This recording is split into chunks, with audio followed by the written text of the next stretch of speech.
My father waited until dessert before he gave my sister my late cottage. He actually raised his glass. We were sitting around my parents' dining table on a Sunday evening when Dad cleared his throat and said, "Your mother and I have been talking about something." Rachel smiled before he even finished the sentence. That was the first thing I noticed. She already knew. Her husband, Ben, put his hand on the back of her chair. My mother reached down beside her purse. Then Dad looked at Rachel and said, "We've decided the cottage should go to you." Mom placed the old brass lake house key beside Rachel's plate. For a second, nobody spoke. Then Rachel covered her mouth with both hands. "Oh my God!" Her eyes filled immediately. Ben leaned over and hugged her. Dad smiled. Mom looked relieved. Rachel whispered, "Are you serious?" Dad nodded. "You and Ben have the kids. You're there more often. It just makes sense that you carry it forward." Rachel started crying. Happy crying. The kind people do when something they hoped for becomes real. Ben said, "The kids are going to lose their minds." Then everyone looked at me. Not at the same time, but close enough. My mother first, then Dad, then Rachel. They were waiting for the argument. I didn't give them one. I looked at the brass key, then at my father. I asked, "You're sure this is what you're announcing?" His smile faded slightly. "Yes." "You've decided the cottage belongs to Rachel?" Mom jumped in. "Elena, don't phrase it like that." I looked at her. "How should I phrase it?" Dad said, "It's settled." I nodded. "Okay." Rachel stared at me. That was clearly not the reaction she expected. Neither did Mom, and she said, "That's it?" I picked up my water. "What else do you want me to say?" Dad leaned back. "I'm glad you're being reasonable." I almost laughed. Instead, I took a drink. The rest of dessert was strange. Rachel talked about repainting the small upstairs bedroom. Ben mentioned replacing the old fire pit. Mom said the dock could probably use another coat of sealant before summer. Dad started telling Rachel where he kept the spare fishing equipment. They were discussing my property as if I had disappeared from the table. I did not interrupt. I stayed another 20 minutes, helped carry 2 plates to the kitchen out of habit, kissed my mother goodbye, hugged Dad. Rachel hugged me longer than usual. She whispered, "Thank you." I looked at her. "For what?" She pulled back. Her expression changed. Then she said, "For being okay with this." I smiled slightly. I didn't say that. I went home. I lived about 90 minutes from my parents. The entire drive, I did not turn on the radio. I wasn't raging. That surprised me. I was angry. Of course I was angry.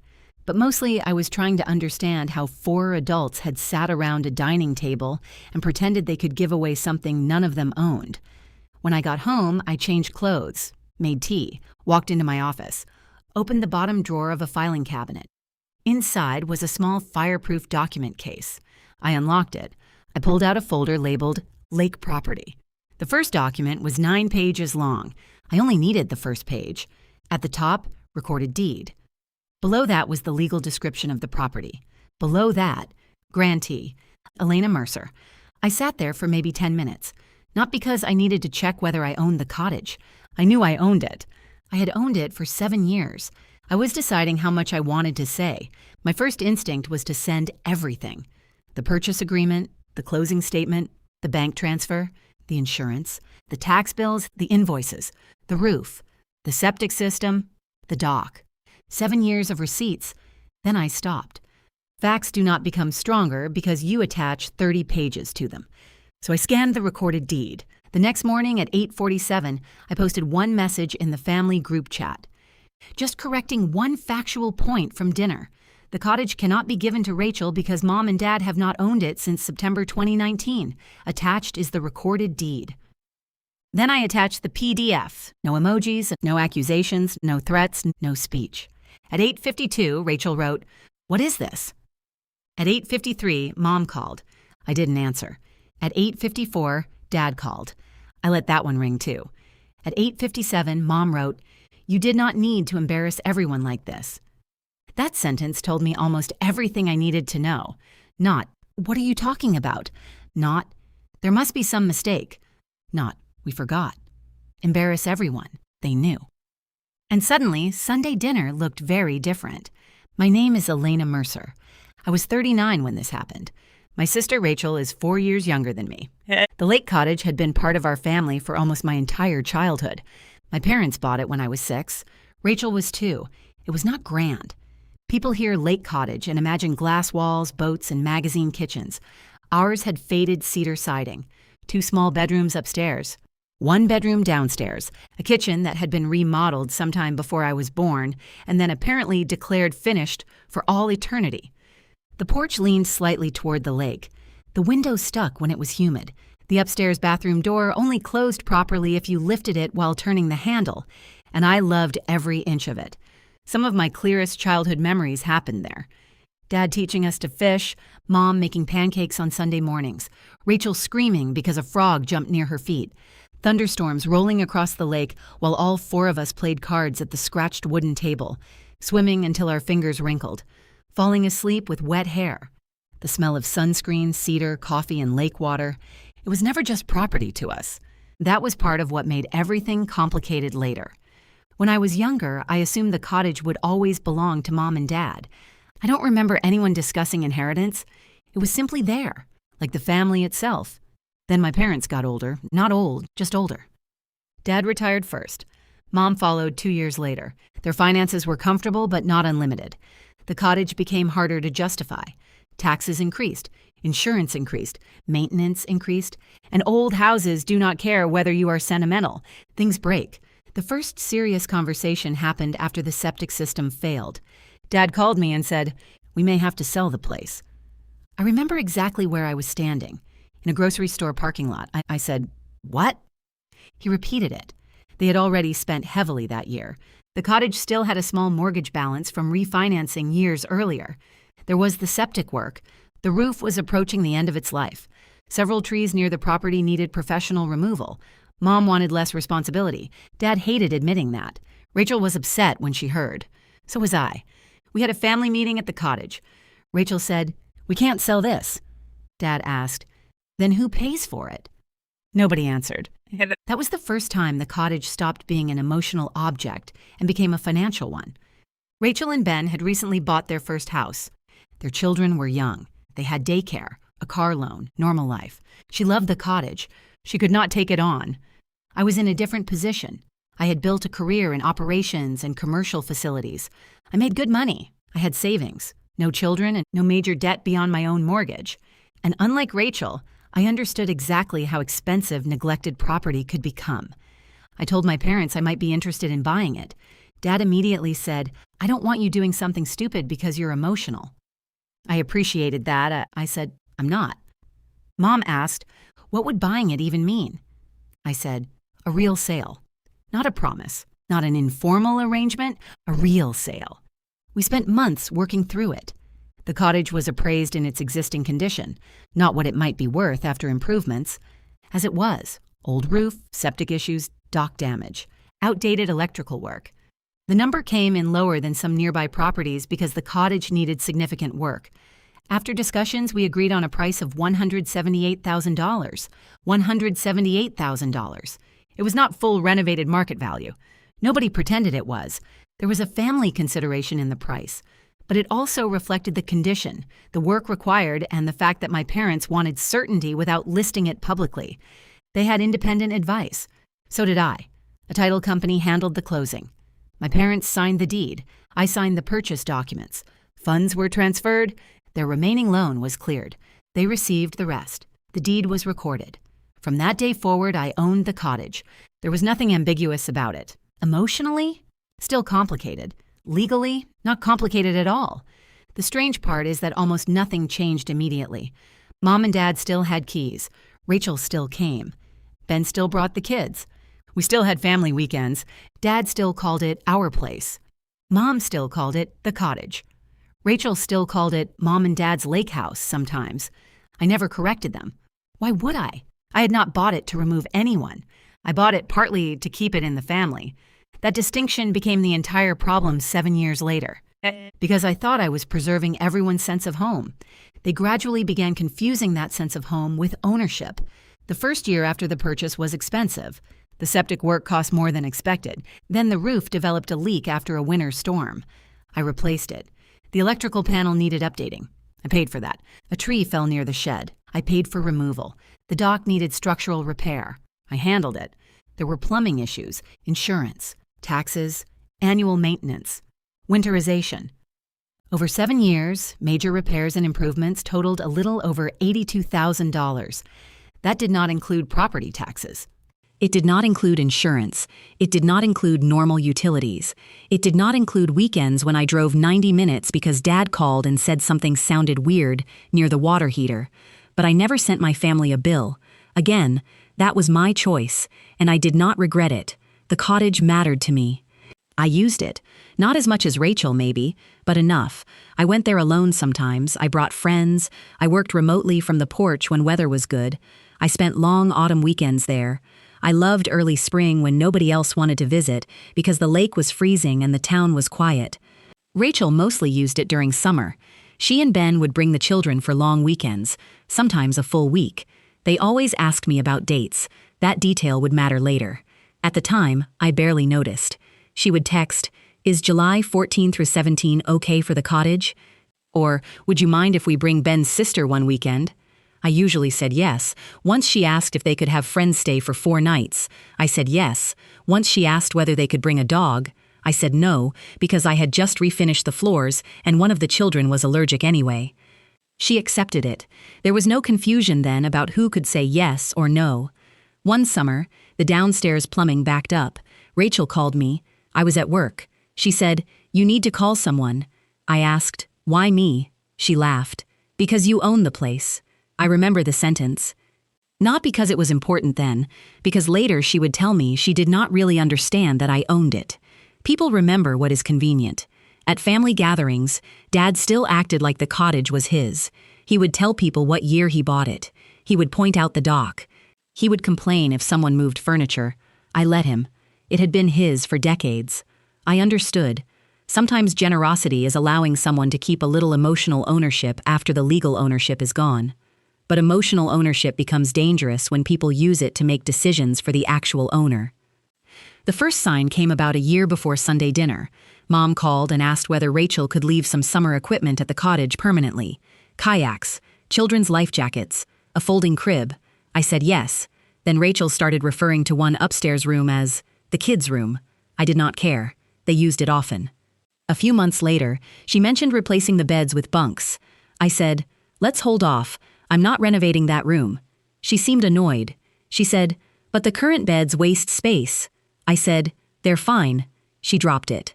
Then Dad said later, "You know, it would be nice if the cottage worked better for Rachel's family." I remember saying, "It works fine." He said, "You hardly use the upstairs." That bothered me. Not enough to fight, but enough to remember. During that same year, Rachel's family started going to the cottage more often. Again, I allowed it. Sometimes they would ask on Thursday for a Friday weekend. Sometimes I had plans and said no. That created friction. Rachel once said, "We have to schedule like we're renting it." I replied, "You have to schedule because I might be using it." She said, "You know what I mean." I did. She wanted access to feel automatic. I still did not see where it was going. Then, about 3 months before Sunday dinner, Mom started asking strange questions. "Do you see yourself keeping the cottage forever?" I said, "I don't know, probably." "Would you ever sell it?" "Not planning to." "What happens to it eventually?" I laughed. "Mom, I'm 39. She said, "I'm just thinking about the future." I assumed she meant estate planning. I did not realize she was conducting a survey. Dad asked something similar 2 weeks later. He said, "Rachel's kids really love the lake." I said, "I know." He said, "It means a lot to them." I know. Then, "You don't have anyone to leave it to." That stopped me. I said, "I have a sister." He laughed. Exactly. I thought he was joking. Maybe he was testing the idea. Looking back, I think they were already building the argument. Rachel has children. Rachel lives closer. Rachel uses it more. Elena has money. Elena can afford other things. Therefore, the cottage should eventually belong to Rachel. The only inconvenient detail was that it already belonged to me. Sunday dinner made that inconvenience visible. The morning after I sent the deed, Dad called 6 times before I answered. His first words were, "Why did you put that in the group chat?" I said, "Because the announcement happened in front of the group. You know what we meant. No. I know what you said. Elena, what? This does not need to turn into a legal argument. I didn't make it legal. The sale did. He sighed. You know the cottage was always supposed to stay in the family. It is in the family. That's not what I mean. You mean Rachel. He went quiet. I said, you gave her something yesterday. We were trying to think long term. You gave her my property. We didn't see it that way. I almost laughed. How did you see it? As deciding what happens to the family cottage, I said. You sold the family cottage to me 7 years ago. That was paperwork. That word hit me harder than the announcement. Paperwork. I said, no, the application for a library card is paperwork. You sold me real estate for $178,000. Dad became angry. We gave you a very favorable price. I know. You would never have gotten that property for that amount otherwise. In its condition at the time, maybe, maybe not. But that was the price you agreed to. You know what I'm saying. No, I know what you keep trying not to say. He was silent. I said, you still think it's yours. He did not answer. That was the truth. My mother called next. She started with emotion instead of ownership. You humiliated Rachel. I said. I corrected the announcement. You could have called us privately. You could have called me privately before giving away my cottage. We thought you would understand. Understand what? That this is about keeping the cottage connected to the children. I closed my eyes. It is connected to the children. You know what I mean. That phrase again. Everyone in families seems to use it when they want agreement without having to make the argument sound reasonable. I said, no, say exactly what you mean. Mom hesitated, then said, Rachel has 2 children. They're building memories there. You don't use it the same way. Therefore, she would make more use of it. That is a reason she wants it, not a reason she owns it. Mom sounded frustrated. Elena, nobody is saying what you did for us wasn't important. You're literally acting like what I did was temporary paperwork. That's not fair. Dad just used that word. Silence. Then she said, we never thought of the sale as you taking the cottage away from the family. I said, neither did I. Then why are you acting like it's only yours now? I almost admired the logic. I said, because yesterday you tried to give it to somebody else. Mom went quiet. That conversation ended quickly after that. Rachel did not call me until that evening. She texted first. Can we talk without fighting? I replied, yes. She called. Her voice was shaky. I really didn't know. I said, know what? That it was like that. Like what? That you legally owned everything. I waited, she continued. I knew you handled the expenses. You knew I bought it. I knew there was some arrangement. Rachel, what? You asked me for permission every summer. That was because you managed the place. You once told me to call a plumber because I own the place. Silence. She said, I don't remember that. I do. Elena, Mom and Dad always talked about it like it was still theirs. That part is true. So what was I supposed to think? That the recorded owner owns it. She became defensive. I don't know anything about deeds. You know enough to ask me if you can bring guests. That doesn't mean I understood the whole situation. Maybe. I tried to be fair. It was possible Rachel had allowed herself to believe something vague. Families are good at vagueness when clarity would be inconvenient. So I asked, when did Mom and Dad tell you they were giving it to you? She hesitated. About 6 weeks ago. That surprised me. 6 weeks. Not Sunday. 6 weeks. What did they say? That they thought it made sense for me to take over eventually. Eventually? Yes. When did eventually become now? She did not answer. I said, Rachel, they said you'd probably be okay with it. I laughed once, not because it was funny. Did they ask me? No. Did you? No. Why? She started crying. I didn't want to make it awkward. I said, you accepted a cottage without asking the person who owns it because you didn't want things to be awkward. That's not fair. It's exactly what happened. She said, Dad made it sound like they still had the right to decide, and you wanted that to be true. Silence. That was when I started thinking about the dinner differently. They had not simply made a confused announcement. They had spent weeks creating a reality around Rachel. The cottage was hers. The children would have summers there. She would carry the tradition forward. Then they announced it publicly. Why? Because once Rachel cried over the key, once Ben thanked them, once everyone emotionally accepted the transfer, I was supposed to become the villain if I corrected it. I asked Rachel, Did you already make plans? She hesitated again. What kind of plans? Anything. She admitted she had talked to Ben about bunk beds, painting, a kitchen update, replacing furniture, maybe extending the porch eventually. I asked, did you book contractors? No. Did you tell anyone else? Just Ben's parents. I sat back. 6 weeks. They had given my cottage to my sister emotionally before they tried to do it publicly. The dinner was not the decision. The dinner was the pressure. 2 days later, my mother admitted that. Not immediately. She called because I had stopped responding to family messages. She said, we really need to resolve this. I asked, what does resolve mean? Stop treating everyone like they committed a crime. I haven't accused anyone of a crime. You're sending documents. One document. You've made Rachel feel terrible. Why? Because now she thinks she was trying to steal from you.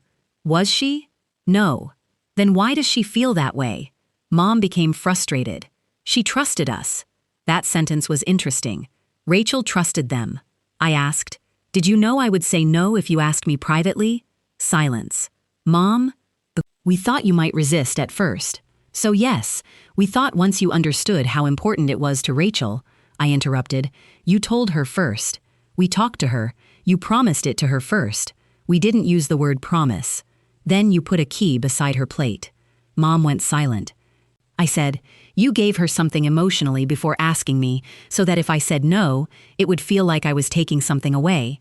That is not how we intended it. Then why not ask me first? No answer. I repeated it. Why didn't you ask me before telling Rachel?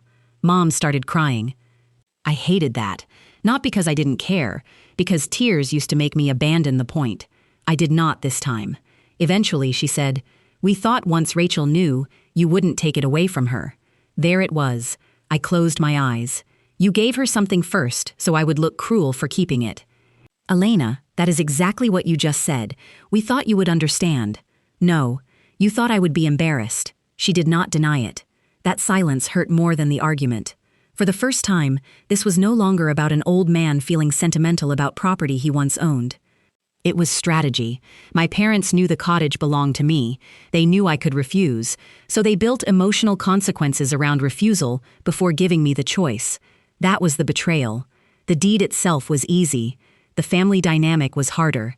After that call, I went back through 7 years of records. Not because I planned to sue anyone, not because ownership was unclear, because I needed to remind myself of reality. People can repeat a story so confidently that you start questioning facts you lived through. I found the closing statement. $178,000. The transfer. The recorded deed. The first tax bill in my name. Insurance. Roof invoice. $24,600. Septic replacement. $18,300. Electrical upgrade. $7,900. Dock repair.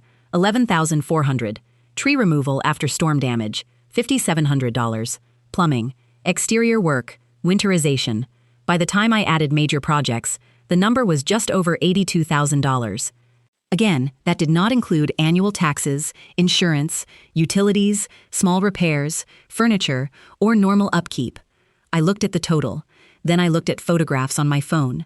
Rachel's kids jumping off the dock. Mom drinking coffee on the porch. Dad cleaning fish.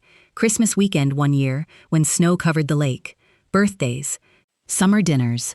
They remembered summers. I remembered receipts, and I realized how easy it is for the person paying quietly to disappear from the story. Nobody saw me writing checks. They saw the finished roof. Nobody saw the insurance renewal. They saw the lake. Nobody saw me meeting a contractor on a Tuesday afternoon. They saw the new dock. Eventually, the work became invisible. The cottage simply existed. And if something seems to exist effortlessly, people start imagining nobody owns the effort. Rachel called again. This time she was angry. She said, "So what happens now?" I said, "What do you mean?" "Are we allowed to use the cottage?" The word allowed sounded offensive to her. I said, "Not until we clear this up." She gasped. "You're locking us out?" "No, that's what that means. It means I'm pausing access while everyone understands who can make decisions about the property." "You're punishing the kids." "No, they love that place. So do I. They had nothing to do with this." "I agree. Then why take it away from them?" I took a breath. "I'm not taking anything away. You don't own it." She became angry. This is exactly what I mean. You're acting like the cottage is some investment property. It is property. It's family property. It's my property that I let family use. That's a disgusting way to say it. I almost lost my temper then. Instead, I asked, "How would you say it?" She said, "It belongs to all of us."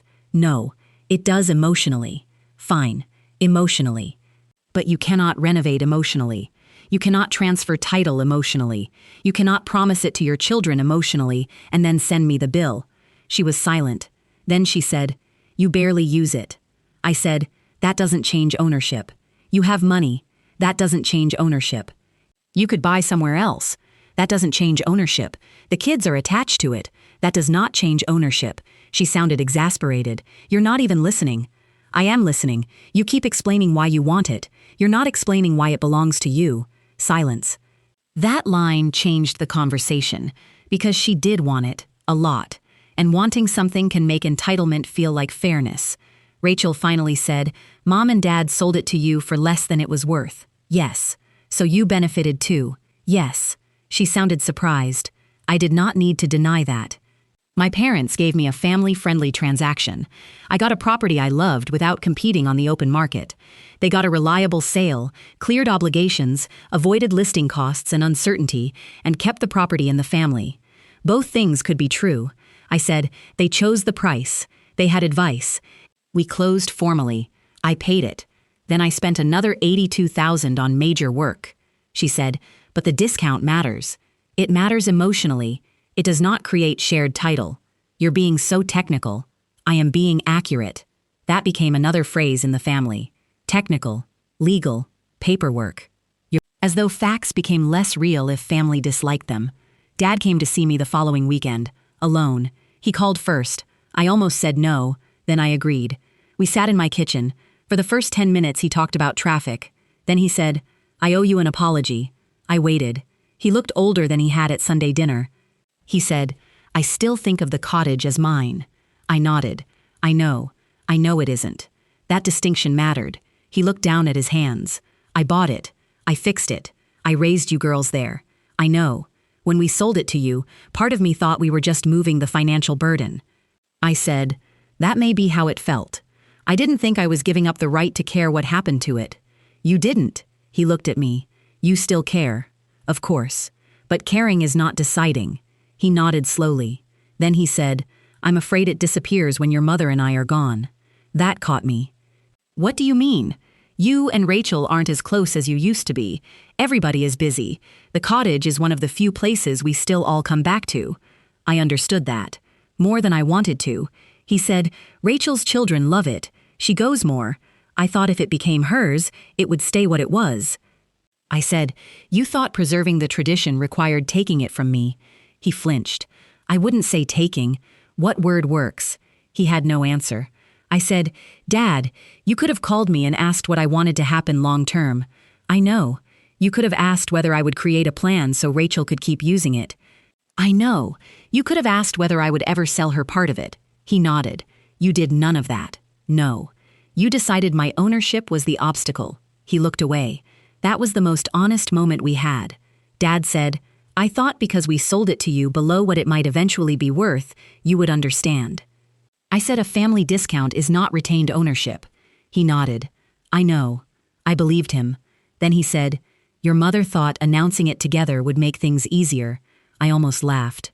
"For who?" He smiled sadly. "Not you." At least he was honest. I asked, "Did Rachel know I owned it?" Dad sighed. "She knew you bought it." There it was, no confusion. He continued, "I think she convinced herself it was more complicated." I said, "It isn't." "No." Dad apologized again. I told him I accepted the apology. Then I said something he did not like. "Keys are changing." His face fell. "Elena." "I'm not banning you." "Then why?" "Because everybody has been operating like access equals authority. That's not fair to me. You gave my cottage away last Sunday." He closed his eyes. I said, "You will still be welcome, but nobody has permanent unrestricted access anymore. That feels like punishment." "It's a boundary. Same difference." "No." He looked at me. I said, "Punishment would be making you suffer because I'm angry. This is changing a system that just proved it doesn't work." He did not agree. Not immediately, but he understood. The old locks were overdue for replacement anyway. I changed them. Installed a keypad. My parents no longer had a physical spare key they could copy. Rachel did not either. If someone wanted to visit, they asked. I could create temporary access. It was simple, practical, and according to my family, unbelievably cruel. Mom said, "You're treating us like renters." I said, "No, renters have contracts." She did not appreciate that. Rachel said, "This place doesn't feel like family anymore." I said, "It felt like family for 7 years while I owned it." She said, "Because you weren't controlling everything." I replied, "I wasn't controlling anything because I trusted everyone." That ended the conversation. For several months, the cottage became quiet, not abandoned, quiet. I went more often, at first out of stubbornness, then because I realized how much I had allowed other people's schedules to determine my relationship with a place I loved. I spent a full week there in early autumn, worked from the porch, read, walked around the lake, repainted the downstairs hallway, fixed a cabinet Dad had been complaining about for years. One night, I sat at the old dining table and realized something strange. I had spent years protecting everyone else's feeling that the cottage was still theirs. But I had barely allowed myself to feel that it was mine. That changed. I did not remove family photographs. I did not throw away Dad's fishing gear. I did not redesign the place to erase anyone. Ownership did not require erasure. That was exactly the point. Rachel stayed angry longer than Dad. She had already mentally moved in. She had shown Ben paint colors. Her kids had apparently chosen who would get which bed. She had told friends they might spend part of the summer there. Now she had to undo those conversations. That embarrassed her. For a while, she blamed me. Then something shifted. She called one evening and said, "I'm angry at Mom and Dad." I said, "I figured." She sighed. "They made me look like an idiot." I did not answer. She said, "They shouldn't have told me it was mine." "No, they acted like it was already decided." "I know. I should have asked you." "Yes." She went quiet. Then she said, "I think I didn't because I was scared you'd say no." That was familiar. Same logic as my parents. I said, "So you knew there was someone whose yes mattered?" Silence. "Yes." That was the first real apology. Not, "I misunderstood." Not, "Mom and Dad confused me." Not, "You don't use it." She said, "I should have asked you before I started thinking of it as mine." I said, "Yes." Then she said, "I'm sorry. I accepted it." Not everything repaired immediately, but that was the beginning. Rachel asked whether she could take the kids for one weekend in October. I said yes. She asked what time they should leave Sunday. That small question mattered. She asked. A month later, Mom asked whether she and Dad could spend 3 nights there. I said yes. She asked if I wanted them to bring anything. Normal, respectful, almost painfully simple. Nobody lost the lake. They lost automatic authority over it. There is a difference. The following spring, Rachel brought up bunk beds again. This time she said, "If you ever decide you want to change that room, I'd happily help pay for bunks." I said, "I'll think about it." She smiled. No argument, no assumption. Eventually, I did replace the beds. Not because she won, because by then the room genuinely needed updating. Rachel contributed part of the cost. We chose the beds together. Her kids loved them. That mattered to me. Because boundaries do not have to end generosity. They make generosity voluntary again. My relationship with Mom took longer. She struggled with the idea that the dinner itself had been manipulative. She would say, "We were only trying to keep the family together." I would answer, "You tried to keep it together by making one person responsible for surrendering something." She hated that wording, but she could not really dispute it. One Sunday, maybe 6 months later, we all had dinner again. Same house, same table. Not intentionally symbolic. It just happened. Rachel and Ben came. Dad grilled chicken. Mom made potatoes. Nobody talked about the cottage until dessert. Then Rachel reached into her purse. She placed something beside my plate, the old brass cottage key, the same one Mom had slid toward Rachel 6 months earlier. I looked at it. Rachel said, "I found it in my kitchen drawer." I smiled. "You could have thrown it away. It doesn't work anymore." "I know." She smiled, too. "I thought it belonged with you." No speech, no tears, no dramatic music, just a key. But I understood what she meant. Dad looked down at the table. Mom became very interested in her coffee. Then Dad said, "I'm sorry about that night." I said, I know, Mom added. We handled it badly. I looked at her. That's one way to say it. She almost smiled. Then she said, we were wrong. That mattered more. Rachel said, I was too. Ben, who had wisely avoided most of the conflict, said, I'm glad we're never doing this again. We laughed. It was the first time the story felt finished, not erased. Finished. The cottage is still mine. Rachel's family still uses it. My parents still visit. Dad still acts like he knows the property better than anyone alive. To be fair, he probably does. Mom still leaves food in the freezer that nobody asks for. Rachel's children still call it the lake house. I like that. I never wanted the property to stop feeling like family. I wanted the family to stop confusing feeling at home with having the right to dispose of someone else's home. Those are different things. I learned that generosity creates strange risks when nobody names the boundaries around it. For 7 years, I let everyone use the cottage almost as freely as when Mom and Dad owned it. I thought that was kindness. It was. But kindness without visible boundaries can become invisible. People stop seeing what you are giving. They only notice when you stop. My family remembered every summer, every swim, every breakfast, every birthday weekend, every child jumping from the dock. They remembered Dad teaching Owen to fish, Mom reading on the porch, Rachel making pancakes, Ben building fires near the lake. They remembered the life. I remembered the life too, but I also remembered the deed, the $178,000, the roof, the septic system, the insurance, the taxes, the electrical work, the storm damage, the dock, the Tuesday afternoons with contractors, the bills nobody saw, the responsibility behind the memories. Ownership is not only getting to enjoy something, it is being the person who answers when something goes wrong. It is paying when nobody is watching, it is carrying risk, it is making decisions other people may dislike. That was the part everyone forgot. At Sunday dinner, my parents treated ownership like an emotional vote. Rachel had children, Rachel visited more. The cottage reminded Dad of family. Therefore, Rachel should have it. But property does not work that way. And more importantly, respect does not work that way. If they had asked me, the entire story might have been different. Maybe I would have discussed long-term options.